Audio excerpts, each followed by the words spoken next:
auto sector was one of those sectors that cheered the announcement of GST reforms on Independence Day. Let's analyze the impact of the recently announced GST reforms on the sector.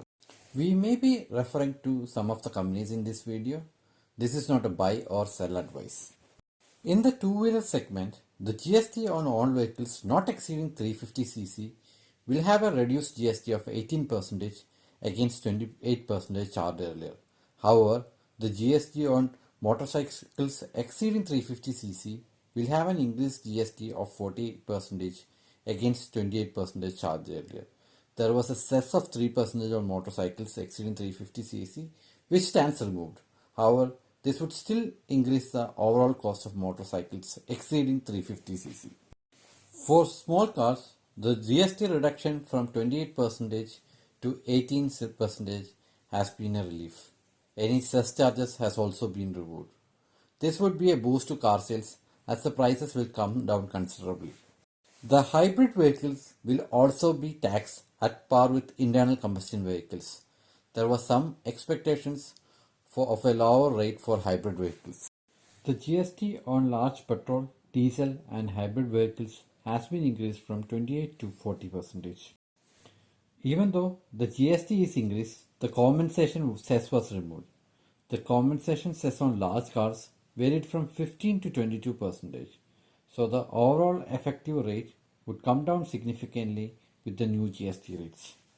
GST is reduced from 12 to 5% on tractors, agricultural, forestry, harvesting and threshing machinery.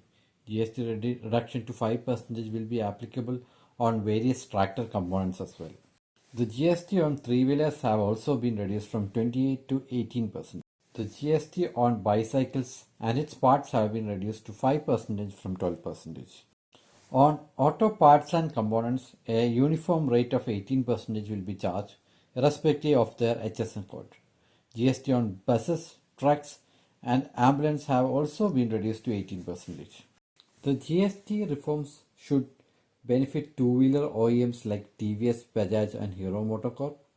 TVS has already announced that it would pass on full benefit of the GST cut to the customers.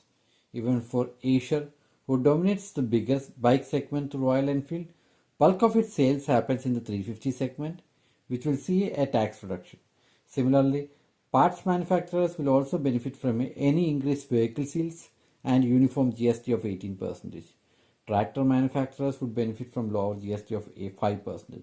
In cars, Maruti is the top seller of small cars, and Mahindra will also benefit from lower prices on larger vehicles due to removal of cess. In the two-wheeler segment, TVS has recorded a 30% growth in sales this August, achieving its highest ever sales. The domestic sales for Bajaj Auto has been declining for some time. However, the company has been doing well in terms of exports and the overall sales for August has increased by 5%. And for Hero MotoCorp, the dispatches has increased year over year in August. Few other interesting changes include reduction of GST on cement and drugs. GST on hotel accommodation less than 7,500 has been reduced to 5% from 12%. GST has been exempted on all health and life insurance policy. The new GST rates will be implemented with effect from September 22, 2025. This could increase the purchasing power of customers considerably.